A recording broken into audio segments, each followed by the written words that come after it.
आज ही से जीवन के हर पल का आनंद उठा लो, आज ही से मन की एक नई शांति पालो।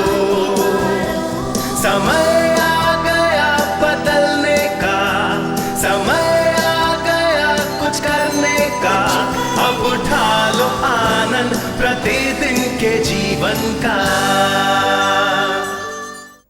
प्रकाशित वाक्य 19:13 वो शीर्षक बताता है जिसे यीशु को पुकारा जाता है। बताता है कि वो सफेद घोड़े पर सवार है, बताता है कि वो कैसे दिखता है और ये अद्भुत प्रस्तुतिकरण है। और ये बताता है कि जिस शीर्षक से उसे पुकारा जाता है वो परमेश्वर का वचन है और उसने लहू में भीगे वस्त्र पहने हैं। प्रकाशित वाक्य 12:11 कहता है मेमने के लहू के कारण और अपनी गवाही के परमेश्वर के वचन के कारण उस शत्रु पर, भाइयों पर दोष लगाने वाले पर विजयी हुए। अपने जीवन में सबसे महत्वपूर्ण काम जो आप कर सकते हैं वो है परमेश्वर की वचन सीखना और फिर अपने ही मुंह से परमेश्वर का वचन बोलना। आपको ऐसी बातें बोलना सीखना है, मैं सिर हूं, पूछ नहीं, ऊपर हूं, नीचे नहीं, मैं बहुत से देशों को उधार देता हूं परंतु मुझे उधार लेने की जरूरत नहीं। परमेश्वर ने एक दिन मुझसे कहा तुम्हें तुम्हारे बीज को पानी देना होगा। तुमने जमीन में बहुत से बीज बोए हैं परंतु तुम्हें वो समय में आना है जहां आपने दूसरे सेवकायों की अलग जमीन में बोया है, जहां दिया है उस पर परमेश्वर के वचन बोलना है। मेरे बीजों को पानी देने के लिए मेरे जीवन में समय था। ये मेरे लिए अर्थ बनता है क्योंकि यदि मैं किसान हूं और मैंने बीज बोए, मैं बस जाकर उसे जमीन पर नहीं फेंकती और क्या होता है उसकी राह देखते नहीं बैठती हूं, मैं उसे पानी देती हूं। बाइबल बताती कि वचन जल के जैसे है कि हम वचन के जल से धोए गए हैं। वह आज का दिन बहुत अच्छा है। धन्य है वो व्यक्ति जो दुष्टों की युक्ति पर नहीं चलता और पापी के मार्ग से खड़ा नहीं रहता। मुझे उन लोगों से सलाह लेने की जरूरत नहीं जिनके विषय में जानती हूं कि वे प्रभु के साथ नहीं चल रहे हैं, क्योंकि बाइबल मुझे बताती है कि मुझे भक्तिहीनों से सलाह नहीं लेनी चाहिए। हालेलुया। यूहन्ना 5:38 कहता है कि उसके विचार परमेश्वर के वचन है। देखिए भजन संहिता 138:2। कुछ लोग टेप से ज्यादा किताब चाहते हैं और कई किताब से ज्यादा टेप्स चाहते हैं, और कुछ लोग पढ़ना पसंद करते हैं, कुछ उतना पढ़ना पसंद नहीं करते हैं परंतु वे टेप सुनते हैं। आपको ढूंढ निकालना है कि आप में वचन डालने का सबसे उत्तम रास्ता देखना है, परंतु आप में वचन निरंतर आना चाहिए। ये वचन मुझे बहुत आश्चर्यचकित करता है। मैंने यीशु के नाम के विषय, नाम में सामर्थ्य के विषय बहुत अध्ययन किया है। बाइबल कहती है कि प्रभु का नाम व्यर्थ न लेना, तो वो 10 आज्ञाओं में से एक है, तो वो बहुत ही महत्वपूर्ण बात होगी। परमेश्वर का नाम, यीशु का नाम, उसे सब नामों में श्रेष्ठ नाम दिया गया और यीशु के नाम में हर घुटना टिकेगा। जब यीशु का नाम ले जाता है दुष्ट आत्माओं को अपने घुटने टेकने होंगे, परंतु वचन 2 की ओर देखिए। भजन संहिता 138:2। मैं तेरे पवित्र मंदिर की ओर दंडवत करूंगा और तेरी करुणा और सच्चाई के कारण तेरे नाम का धन्यवाद करूंगा, क्योंकि तूने अपने वचन को अपने बड़े नाम से अधिक महत्व दिया है। उसका वचन इतना महत्वपूर्ण है और वो चाहता है कि हम उसके वचन का आदर करें। देखिए लूका 4। वचन हथियार है जिसके द्वारा आप शैतान से लड़ सकते हैं। हालेलुया। ये दुधारी तलवार है। यीशु के विषय बाइबल में विवरण है। उस घोड़े पर सवार उसके मुंह से दुधारी तलवार निकलती है। मैं उसका अर्थ वचन बोलना लगाती हूं। यदि हम वचन कैसे बोले ये ना सीखे तो हम अपने जीवन में शैतान को हरा नहीं सकेंगे, क्योंकि वो झूठा है और वो हमसे झूठ बोलता है। और जब वो झूठ बोलता है हमें उसे बताना है कि वचन क्या कहता है।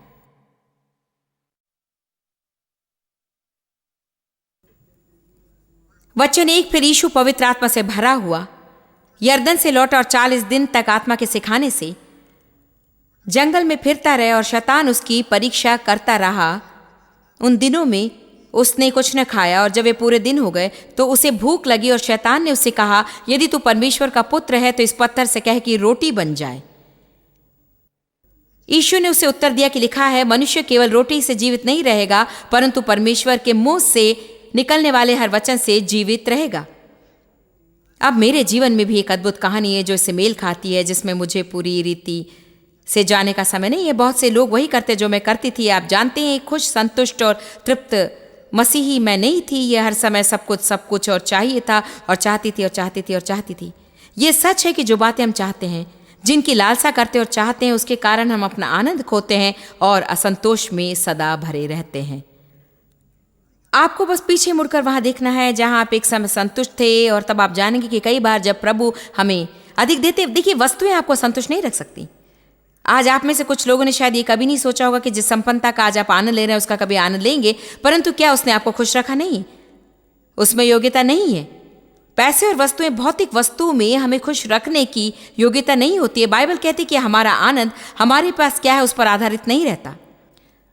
तो यीशु भूखा था, उसकी जरूरत थी, उसे कुछ चाहिए था, और शैतान उसकी जरूरत के साथ खिलवाड़ कर रहा था कि वो उसके सामने घुटने टेके। उसने कहा, ठीक है, यदि तू परमेश्वर का पुत्र है तो क्यों ना इस पत्थर को रोटी में बदल दे और तब तुम खा सकोगे और संतुष्ट हो जाओगे। उसने कहा, क्योंकि मैं उस तरह की रोटी के द्वारा नहीं जीता, मैं प्रभु के वचन से जीता हूं। प्रभु ने मुझे वो पत्थर रोटी में बदलने के लिए नहीं कहा, तो मैं इसे नहीं करूंगा।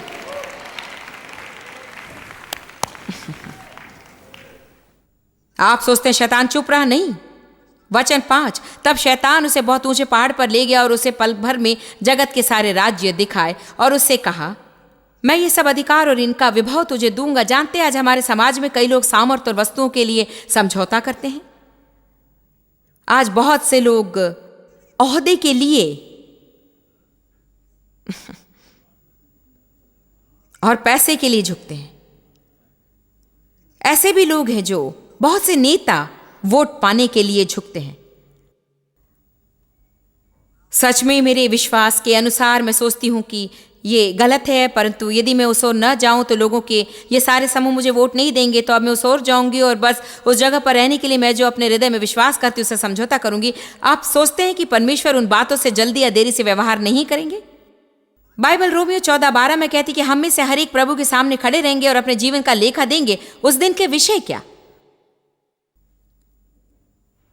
उस दिन के विषय हमें दूसरी बातों से अधिक सचेत रहना है।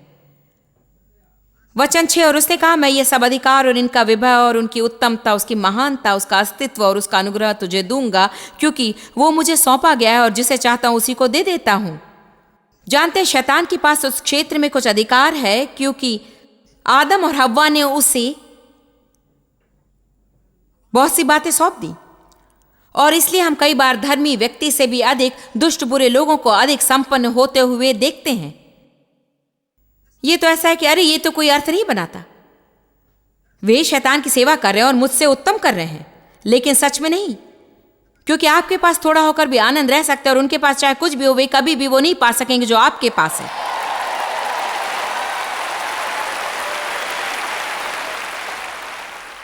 आप पढ़िए भजन संहिता 37, कुकर्मियों के कारण मत कुढ़, जो धर्मियों के विरुद्ध आते हैं, क्योंकि अंत में संतों ये अभी खत्म नहीं हुआ। अंत में धर्मी और नम्र पृथ्वी के अधिकारी होंगे, परंतु परमेश्वर का धन्यवाद हो कि हमें हमेशा अंत की राह नहीं देखनी होती कि अंत में स्वर्ग जाएंगे। परमेश्वर मेरे जीवन में आशीष दे रहे हैं, क्योंकि मैं धार्मिकता के लिए खड़ी रही हूं और मैं जानती कि उसने आप में से बहुत से लोगों के जीवन में भी आशीष दी है। शायद मित्र खो दिए, परंतु आपने पवित्र आत्मा का अभिषेक पाया है।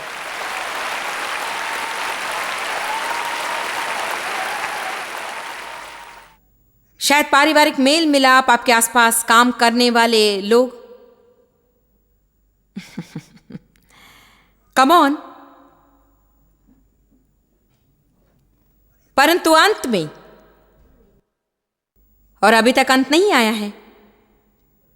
मैंने ये कहानी पहले बताई है, परंतु आज हम यहां जो बता रहे उसे इतना संबंधित है कि हम प्रभु के वचन का और उसके सिद्धांतों का सब बातों से बढ़कर आदर करें, यदि इसके लिए हमें कीमत चुकानी पड़े तो भी। और यदि हम वचन के अनुसार नहीं करते तो हम वचन में नहीं जी रहे हैं। मैं किसी के टेप्स ले सकती हूं, अपने घर की 5 दीवारों पर सभी के टेप्स लाइन से लगा सकती हूं, और मेरे पास वचन से भरी किताबों की लाइब्रेरी हो सकती है, परंतु जब शत्रु मेरी परीक्षा लेता है और मैं झुक जाऊं तो वो मेरी कोई मदद नहीं करेगी। मुझे परमेश्वर के वचनों पर दिन रात मनन करना है कि मैं उसे मानूं और उसे करूं।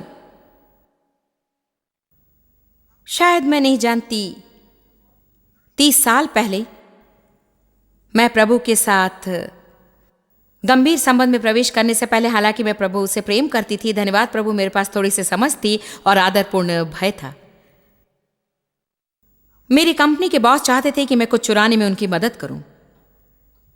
हमें किसी ग्राहक को पैसे चुकाने थे और वो चाहते थे कि उस महीने के क्रेडिट बैलेंस के साथ एंड स्टेटमेंट भेजने की बजाय, जानते हो कि वो व्यक्ति चेक मांगेगा। बॉस ने कहा, मैं चाहता हूं कि तुम उसके खाते से वो निकाल दो और उसे जीरो बैलेंस के साथ स्टेटमेंट भेज दो। बहुत से लोग कहेंगे ठीक है, बॉस ने इसे करने के लिए कहा, यह मेरी समस्या नहीं। परंतु मैं उस रात घर गई और मैं आपको बता रही हूं मेरे ऊपर कितनी कायरता थी। मेरे जीवन की सबसे भयानक रात थी। मैं अपनी नौकरी गंवाना नहीं चाहती थी, परंतु अगली सुबह जाकर अपने बॉस का सामना नहीं करना चाहती थी। यदि आप उन दो बातों के बीच में फंस गए हो जिन्हें आप नहीं करना चाहते हैं, तो क्या होगा? आपको वही चुनना होगा जो यीशु ने किया होता। निश्चय ही मैंने सोचा इसके लिए मुझे मेरी नौकरी की कीमत चुकानी होगी, और मैंने कई वर्षों से काम नहीं किया, और मेरे 3 छोटे बच्चे थे, और डे और मेरे पास एक ही कार थी, और जहां वो काम करते थे वहीं पास में मेरा भी काम था, तो हम दोनों मिलकर एक साथ ही काम करने जाते थे। और ऐसे बहुत से कारण थे जिसलिए मैं वो नौकरी नहीं छोड़ना चाहती थी। ये तो जाकर दूसरी नौकरी करना नहीं था, मैं वो नौकरी गंवाना नहीं चाहती थी। आपको बताऊं, प्रभु मुझे अकेला नहीं छोड़ेगा, और मैं बहुत आभारी हूं कि मैंने प्रभु की सुनी, क्योंकि मैं अगली सुबह गई डरते हुए। मेरे घुटने कमजोर लग रहे थे। मुझे आश्चर्य हुआ, मैं उस व्यक्ति के ऑफिस में खड़ी थी। इसके पहले कि कोई और काम पर पहुंचे, मैं पहुंची और मैंने कहा कि आप जानते हैं, मैं नहीं जानती कि आप इस विषय में क्या सोचते हैं, परंतु मैं मसीही हूं, और आपने मुझे बताया कि मैं उस व्यक्ति के खाते से वो राशि काट दूं और उसे जीरो बैलेंस का स्टेटमेंट भेज दूं। परंतु मैं महसूस करती हूं कि मानो मैं उनका पैसा चुरा रही हूं या उनसे झूठ बोल रही हूं, कुछ गलत प्रकट कर रही हूं। और मैंने कहा, मैं अपनी नौकरी गंवाना नहीं चाहती, परंतु मैं ये नहीं कर सकती, मेरे लिए बेईमानी करना है। ठीक है, निश्चय ही उसका चेहरा लाल हो गया और वो बड़बड़ाने लगे और कहने लगे, ठीक है, बस बाहर जाओ और बस अपने काम पर लग जाओ। तो मैं पूरे दिन काम करती रही और मेरा दिल सोच रहा था, दबाव से भरा वो दिन था। और जब कभी वो अपने ऑफिस से बाहर आते, मैं अपेक्षा करती थी कि वो आकर कहेंगे, तुम्हें नौकरी से निकाला जाता है। परंतु खत्म होने के 5 मिनट पहले वो बाहर आए और उन्होंने उस व्यक्ति के स्टेटमेंट को लेकर मेरे टेबल पर उसे मारते हुए कहा कि इसे एक चेक भेज दो।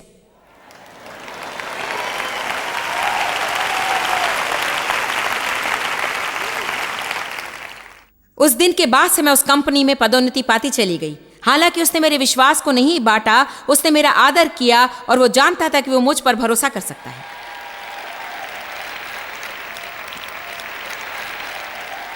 मैं पदोन्नति पर पदोन्नति पाती गई तब तक, जब तक कि मैं पूरे जगह की सभी ट्रक ड्राइवर की और पूरे वेयरहाउस की इंचार्ज न बन जाऊं। मैं उस व्यक्ति को छोड़ सबकी इंचार्ज थी और प्रभु उसके इंचार्ज थे।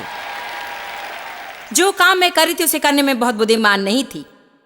उसे करने के लिए मेरी उतनी पढ़ाई नहीं थी। मैं अभी भी नहीं जानती कि मैंने उसे कैसे किया, बस पवित्र आत्मा का अभिषेक था। क्या मैं आपको भेद बताऊं, मैं ये करने के लिए बुद्धिमान नहीं हूं।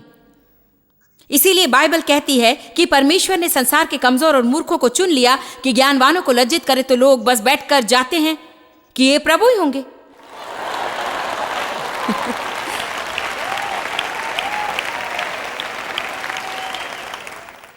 अब देखो यीशु ने क्या कहा।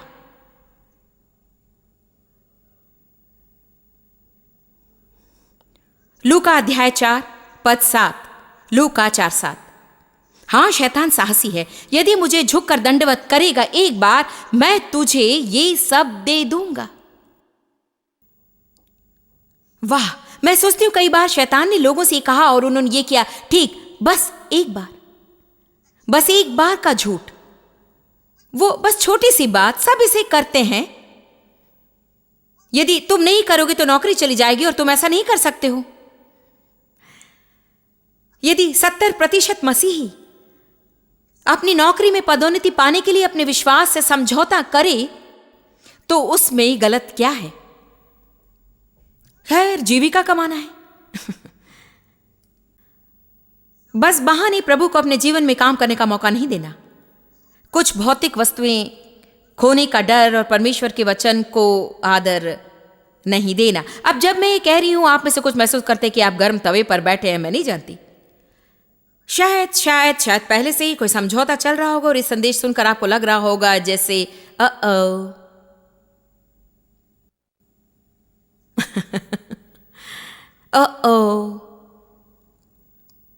दूसरा तिमुथियस एक बात बताता है कि परमेश्वर का वचन चेतावनी देता है, डांटता है, सुधारता है और ताड़ना देता है। यिर्मयाह कहता है, तेरे वचन हथौड़े के समान है, जो सबसे कठोर पत्थर के भी टुकड़े टुकड़े कर देता है। आमीन। सच में ये मानो मैंने हथौड़ा पकड़ा है। ये तलवार है, विभाजन करने वाली, ये धोने वाला पानी है। हम वचन के जल में धोए गए हैं। संसार की गंदगी हमसे धुलकर अलग हो गई है। वचन के अध्ययन के कारण हम सही निर्णय लेते। जो आप जानते हैं उसके लिए क्या आप आभारी नहीं? आप जो जानते हैं उसके विषय में सोचे। 10 वर्ष बाद आप कितना जानेंगे? बस 5 या 10 साल के विषय सोचे के बाद में आप कहां होंगे? देखिए, यदि आप बने रहें, बाइबल कहती है, यदि तुम मेरे वचन में बने रहो तो तुम मेरे चेले ठहरोगे, तुम सत्य को जानोगे और सत्य तुम्हें आजाद करेगा। यदि तुम मुझ में बने रहो और मेरे वचन तुम में बने रहे, तुम जो चाहो मांगो और मैं उसे करूंगा। कितना अद्भुत कथन है। परमेश्वर ये कथन यूहन्ना 15 में कैसे कर सका? यदि तुम मुझ में बने रहो, निरंतर बने रहो और मेरा वचन तुम में बना रहे, निरंतर बना रहे, तुम में रहे, तो जो कुछ तुम मांगोगे मैं उसे करूंगा। क्यों? क्योंकि उसका वचन उसकी इच्छा है। और यदि उसका वचन मुझ में बहुत समय तक बना रहे, वो मेरी इच्छा को बदलकर अपनी इच्छा से मिलाएगा, तो जो कुछ मैं मांगू वो पाऊंगी। क्योंकि उसकी इच्छा मेरे जीवन के लिए जो नहीं है उसे मैं नहीं मांगूंगी। हालेलुया। मैंने शुरू किया, मेरी सूची मेरे पास थी। प्रभु, मुझे फर कोट चाहिए, मुझे नई कार चाहिए, मुझे बड़ा घर चाहिए, मुझे ये चाहिए, वो चाहिए। मैं चाहती हूँ डेव और बच्चे सीधे हो जाएं। मेरी सूची में हर सुबह प्रभु को दे देती थी। ओ प्रभु, तुझे डेव को बदलना होगा, और मैं यहां आ जाती इस आईने में।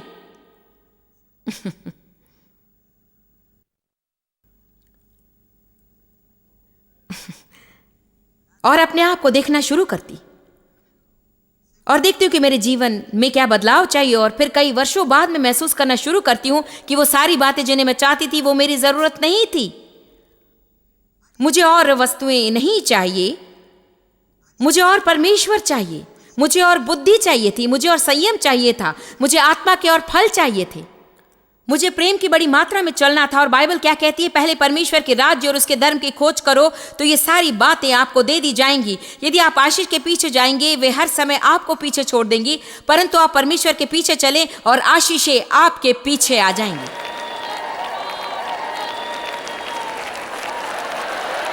ओ हालेलुया।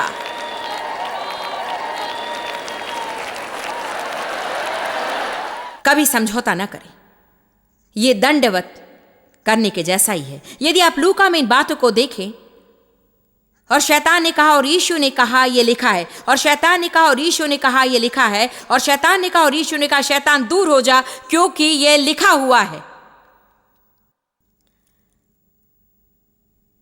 जब शैतान आपसे झूठ बोलता है तब आपको कहना है झूठे, चुप रहे। ओ तुझे कभी कुछ नहीं मिलेगा, तुझे कुछ नहीं मिलेगा, चुप रहे शैतान। जहां मैं अपना हाथ रखती वो संपन्न और सफल होता है। मेरे पास सम्मान और वरदान और योग्यताएं हैं। परमेश्वर की सामर्थ मुझ में वास करती है। मैं अपनी बड़ी विजय के रास्ते पर हूं और विजय पाकर ही रहूंगी।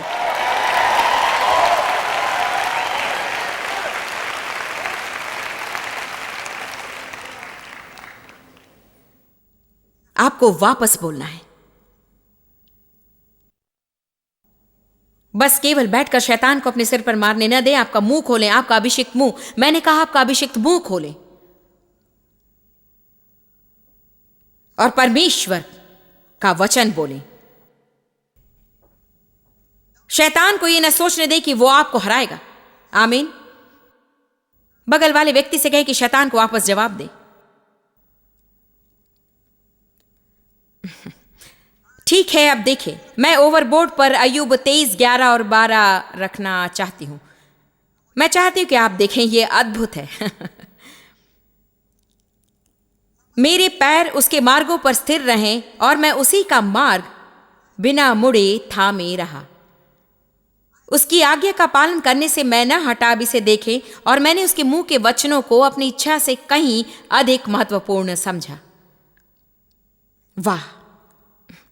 अय्यूब ने कहा वचन से ज्यादा महत्वपूर्ण कुछ नहीं। यह आत्मिक भोजन मेरे लिए स्वाभाविक भोजन से महत्वपूर्ण है। हालेलुया। यदि हम हमारे काम की जगह पर का भोजन का समय दूसरों के साथ पीठ पीछे बोलना या काम की स्थिति के विषय शिकायत करने की बजाय यदि आप अपना सैंडविच खाकर या कुछ पीने के बाद बाहर जाकर कुछ पैदल चलकर या अपनी कार में बैठकर वचन में समय बिताएं तो कितना अच्छा होगा। मैं ये नहीं कह रही कि लोगों के साथ भोजन करने में कोई बुराई है, मगर ऐसे लोगों के साथ समय बिताना जो मुझे पीछे धकेलेंगे, इससे अच्छा है मैं वचन में समय बिताऊं।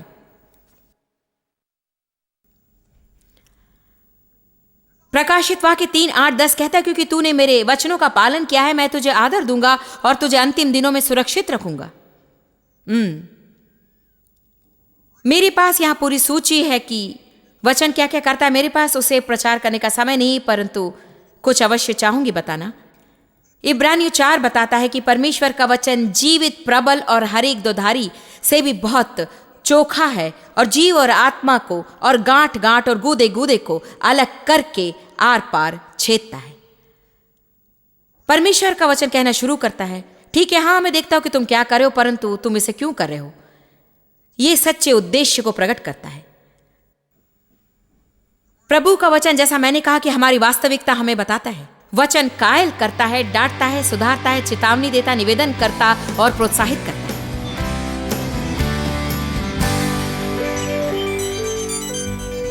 बाइबल जो परमेश्वर का वचन है, एक पुस्तक है जो सामर्थ और जीवन से भरपूर है। यदि हम परमेश्वर के संग चलना चाहते तो हमें वचन को जानना और उसे प्रेम रखना है। परमेश्वर ने अपने वचन में जो निर्देशन दिया उसे घनिष्ठता रखे बिना वास्तव में हम प्रभु के अधिक निकट नहीं आ सकते। वचनों में इस समझ को पाने पर कि मसीह में आप कौन हैं, आपका जीवन सचमुच बदल जाएगा। मैं इस अवसर पर अपने सभी सहभागियों को उनके समर्पण व सहारे के लिए धन्यवाद देना चाहती हूँ। आज मैं आपको एक वचन सुनाना चाहती हूँ जो आपको प्रोत्साहित करेगा। नीति वचन 11:17 कहता है, कृपालु मनुष्य अपना ही भला सदा करता है, परंतु जो क्रूर है वो अपनी ही देह को अति दुख पहुंचाता है। तो शुभ संदेश यह है कि आप दीन दुखी लोगों के प्रति दयालु और दानी हैं और निश्चय ही आपके जीवन में प्रभु प्रतिफल देगा। याद रखिए, हम जो बोते हैं वही काटते हैं। हमारी सहायता करने के लिए आपको फिर से धन्यवाद देती हूँ। आपका सहयोग हमारे लिए बहुत अनमोल है। प्रभु आपको आशीष। आप जितना जानते हैं उससे भी अधिक आप हमारे लिए जॉइस मेयर मिनिस्ट्रीज एशिया में महत्वपूर्ण है। हम आपकी सराहना करते हैं। आप सौभाग्यों का धन्यवाद देते हैं कि इस संसार भर की सेवकाई को आप सफल कर रहे हैं। एक साथ हम भूखों को भोजन, गरीबों को कपड़े दे रहे हैं और पूरे संसार में सुसमाचार प्रचार कर रहे हैं। हमसे आज ही संपर्क करें या लॉग करें jmmindia.org। अपने प्रार्थना निवेदन भेजें, हमारे स्रोत के विषय जानें, जॉइस की सभाओं के विषय जानें और जैसे हम पूरे संसार में मसीह के प्रेम को बांटते हैं तो आप हमारे साथ सहभागी हो जाएं।